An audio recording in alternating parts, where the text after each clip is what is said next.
Hello, welcome back to Your Business, Your Wealth. My name is Paul Adams, founder of Sound Financial Group. Welcome back, Sound Financial family. Here we are, getting a chance to talk again about some of the things in the news and what you can learn about them. Now, what many of you don't know. I always wonder if he's going to forget to introduce me or something like when he goes on for more than 10 seconds.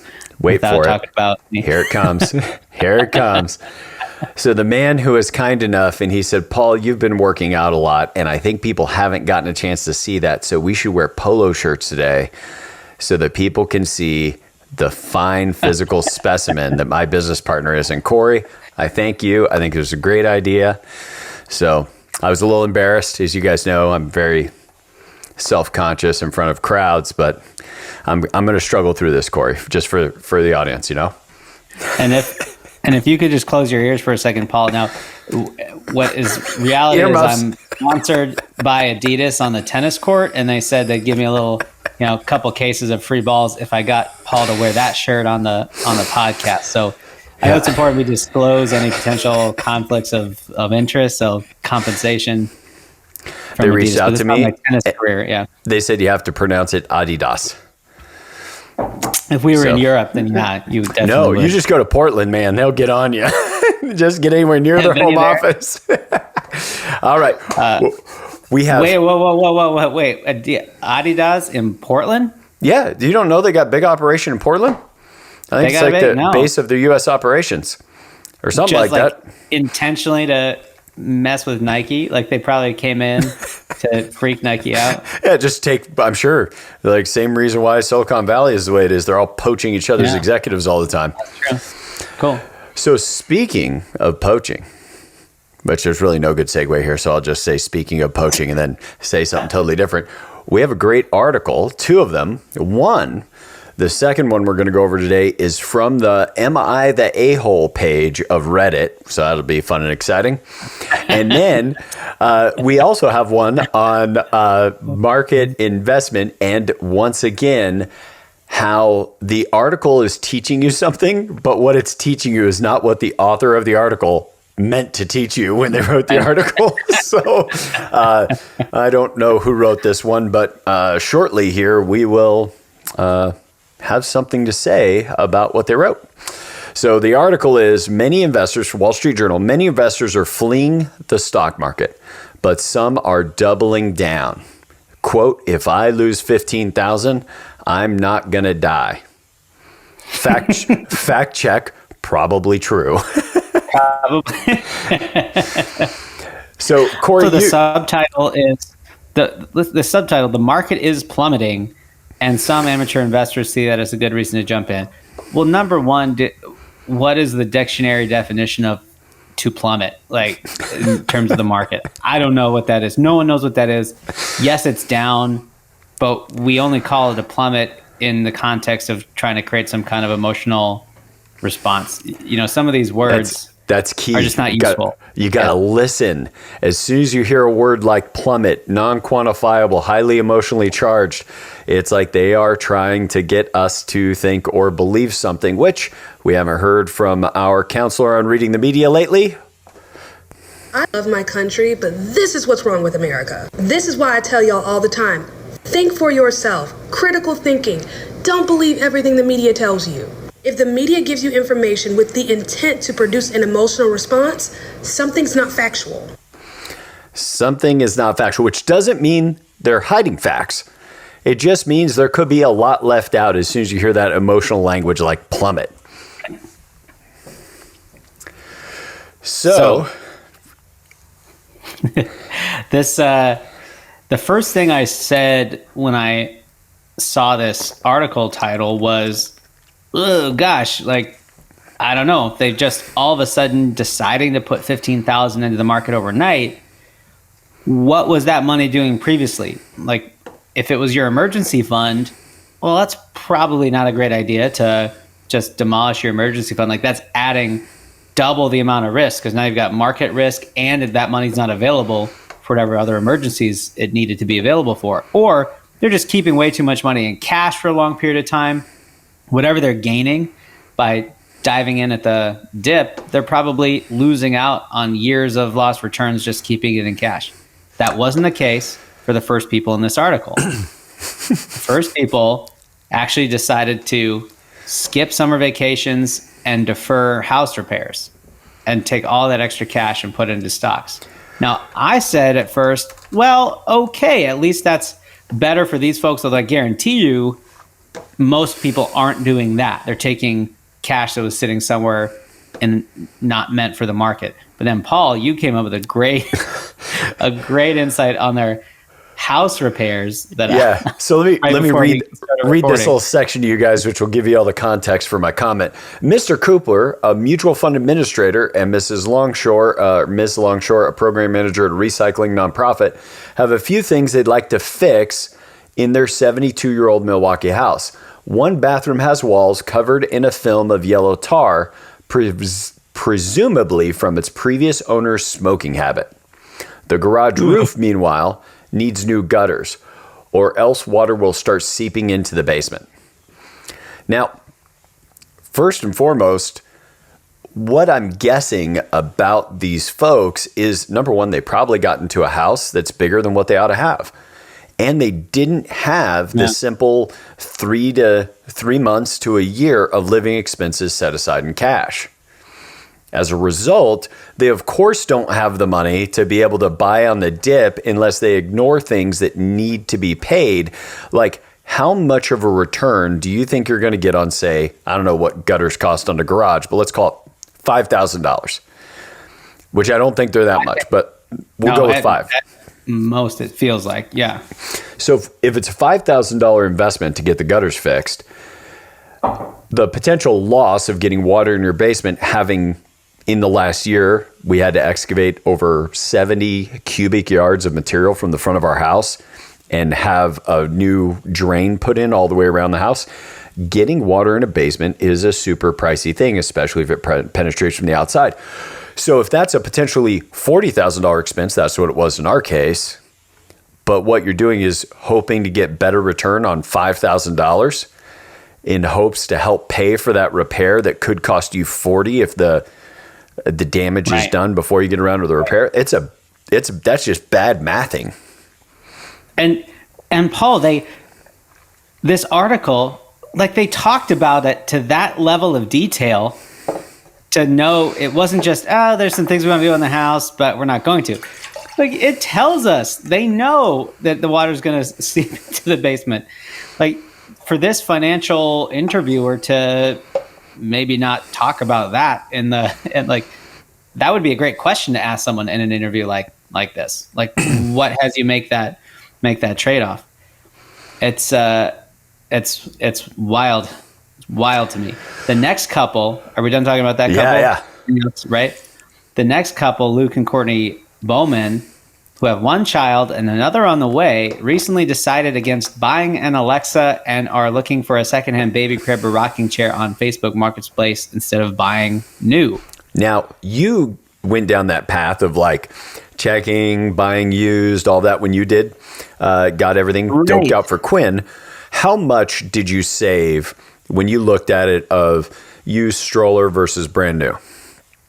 I mean, you're probably, if you're buying a really, really pricey stroller to begin with, then you're saving $200 on what would have been a $500 stroller, a couple $100 on what would have been a $1,000 stroller going down.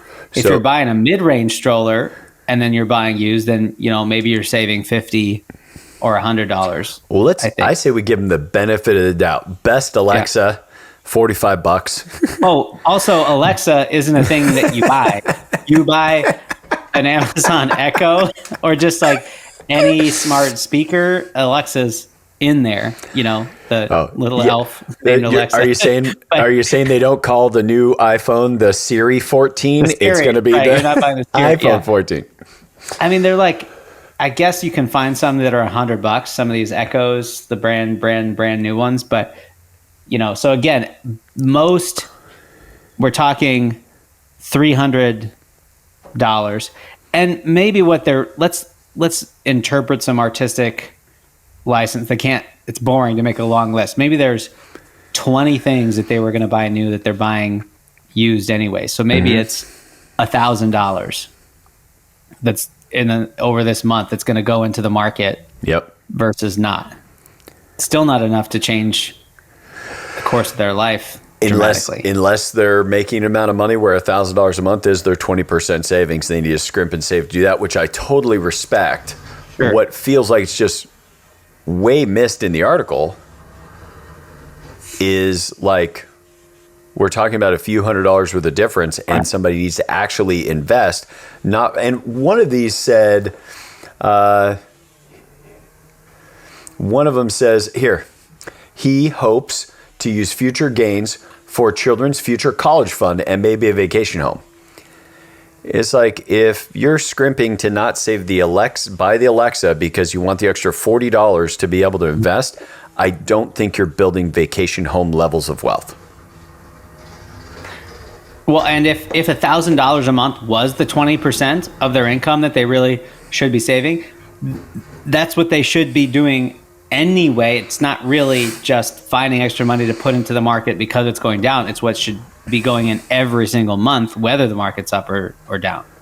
Indeed, which speaks to Natalie, who I think is the sharpest cookie that they interviewed, or they just gave her the best light in the article. We actually have a picture of Natalie. There she is. She looks like a smart cookie. For Natalie's story, a 31-year-old project manager from Santa Monica, California, fears about the economy are no concern to her investing strategy. She has continued to stay the course, investing all her extra cash in a Vanguard index fund that tracks the broader market. Now, see what she's doing is the same thing she was doing when the market was doing well. Right. She is spending appropriately, taking the extra capital and putting it in the market, yes, regardless of what's happening in the market. And that's what we all should be doing. Because what we're shooting for, depending on your timeline, is 10 years, 20 years, 30 years, 40 years from now. You got to have a big chunk of money that you can then distribute some percentage of every single year to be able to fund the rest of your life, not in poverty.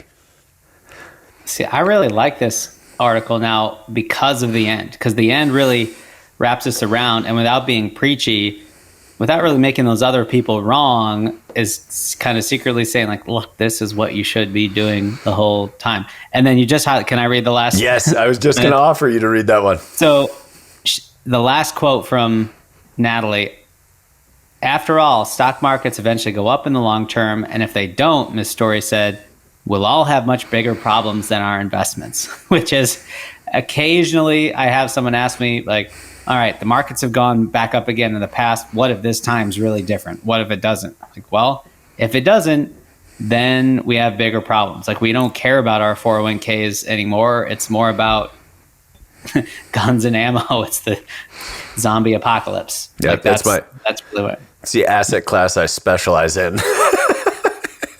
Brass and lead. Brass and lead.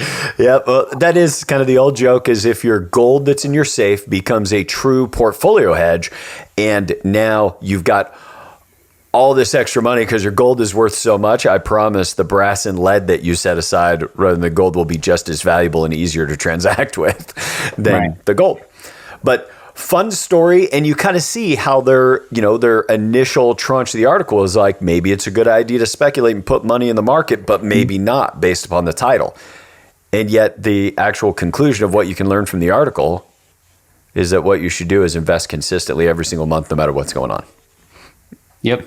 That wasn't what they were trying to teach, but that's what they ended up teaching us if we read it with a critical mind. Well, I'm gonna say that she was, but she needed that good headline, and she didn't want to be preached, so she just kind of stuck that in at the end. Let us have some critical thinking. A good story doesn't come out and just hit us over the head with the moral. It makes us kind of pull it out. Now our next article, which is from the Am I the A-hole section of Reddit. Now, if you guys are not familiar with Reddit and this section, so it's like a big online blog, lots of people contribute to, but this Am I the A-hole, people will ask a question. It's basically like, somebody's upset with me about such and such, but am I the A-hole or are they? And so that's what this guy wrote in. You want to introduce everybody to this, Corey? Yeah.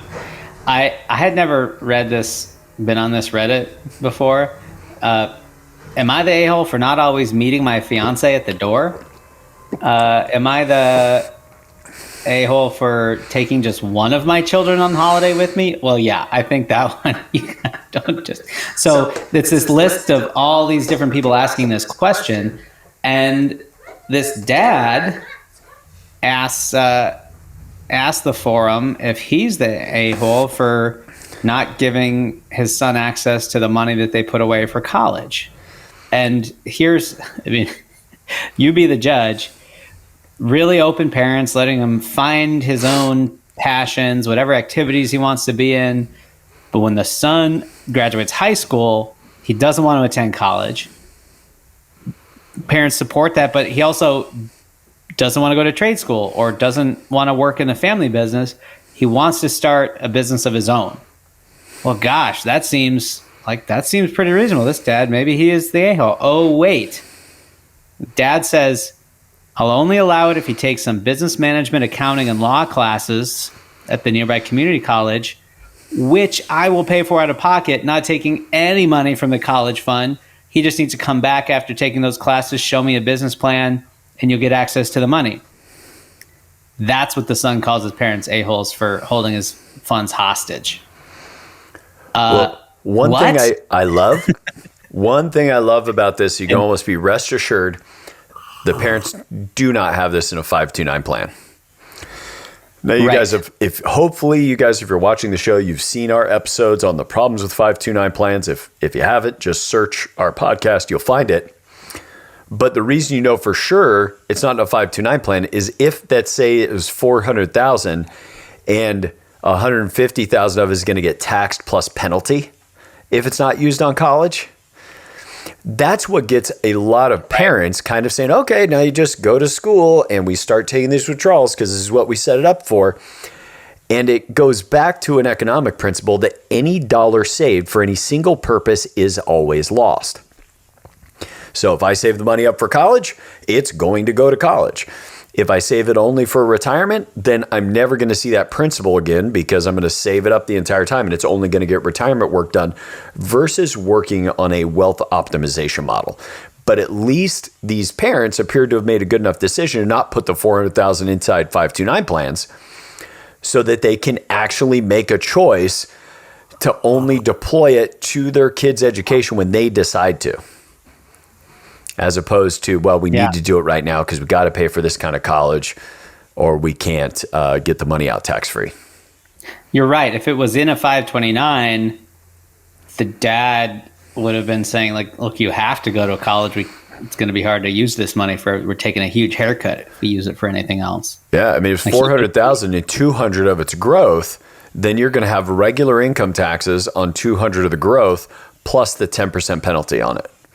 So you might have another $70,000 of erosion just in taxes. So my guess is not 529 plan. But the other thing that, Corey, you brought up a little bit earlier is there's definitely something else wrong here. And why I say there's something else wrong here is I would like to think that probably sometime before the college fund got up to $400,000, they may have picked up that this kid wasn't the most ambitious thing. Like, by the way, if somebody's ambitious, I mean, he wants to start a business, so I guess that's ambitious. He wants $400,000. Yes, starting a business was the path. Like, I'll start another business if somebody wants to throw $400,000 at me.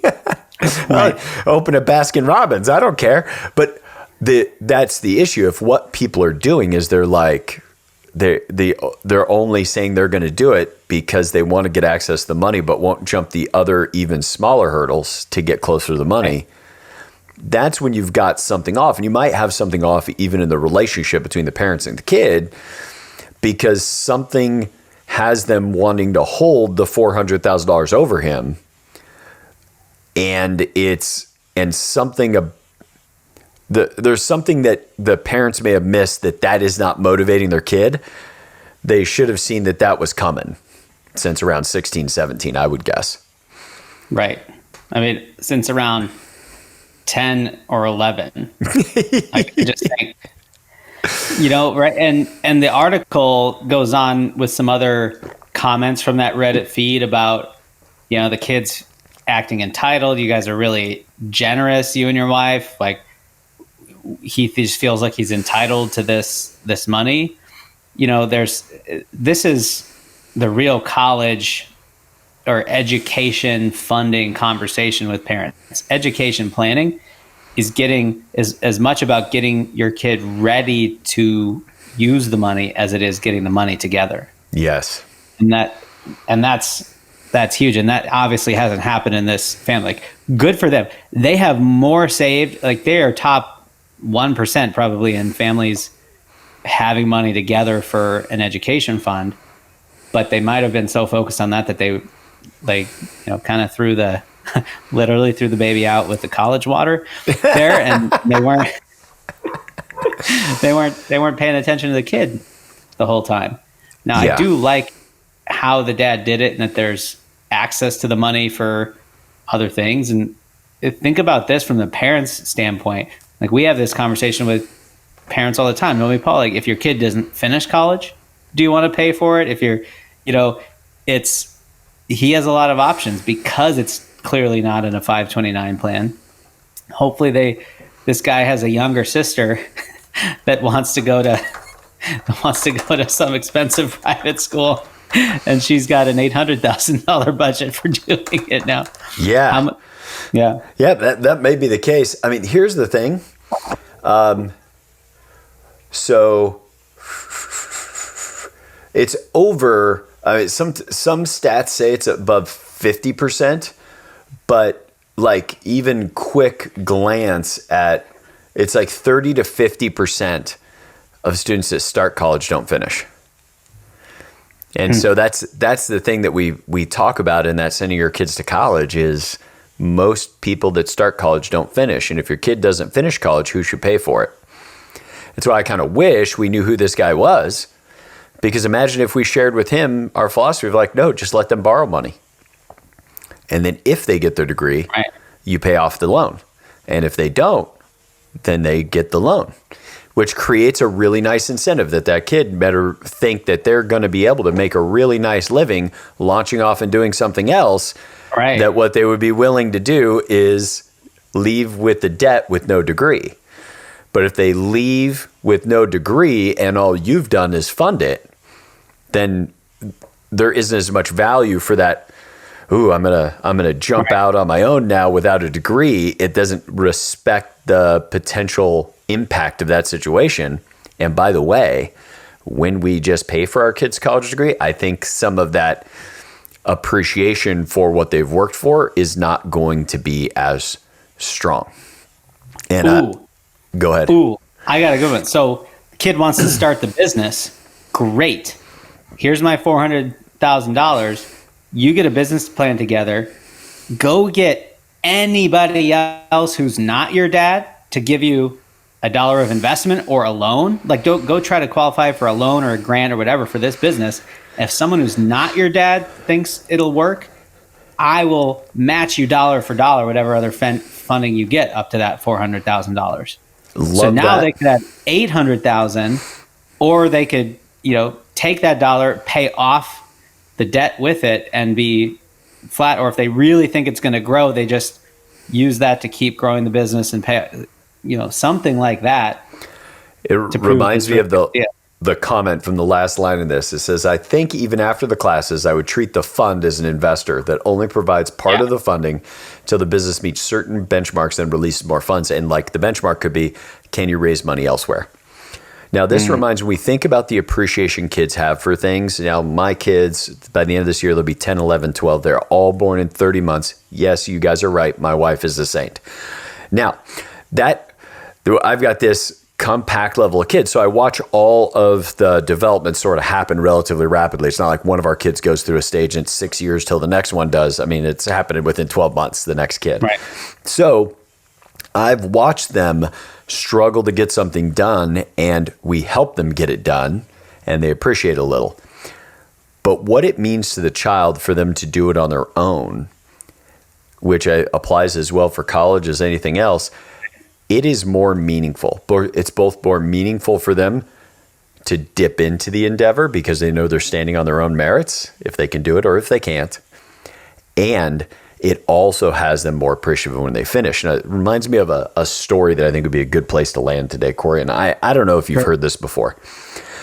So this dad, super wealthy family, he says to his son, he says, I will give you your inheritance as soon as you demonstrate to me that you can make $100,000. So the son says, no problem, Dad, I can do that. And the son goes into one of his buddies and he says, hey, don't tell anybody, I need to borrow $100,000. Will you give it to me? And his buddy says, sure. So he goes into his dad's study about 2 weeks later, and they're sitting there. He says, Dad, I did it. I made $100,000. He says, that's great. And he says, here it is. And he hands him this bag of $100,000 in cash. And the dad says, takes it, looks at it, throws it right in the fireplace. And the kid says, what are you doing? He says, you didn't earn that money. He says, what are you talking about? He says, no, you need to go earn the money. I don't care what you did to get this. You need to go earn it.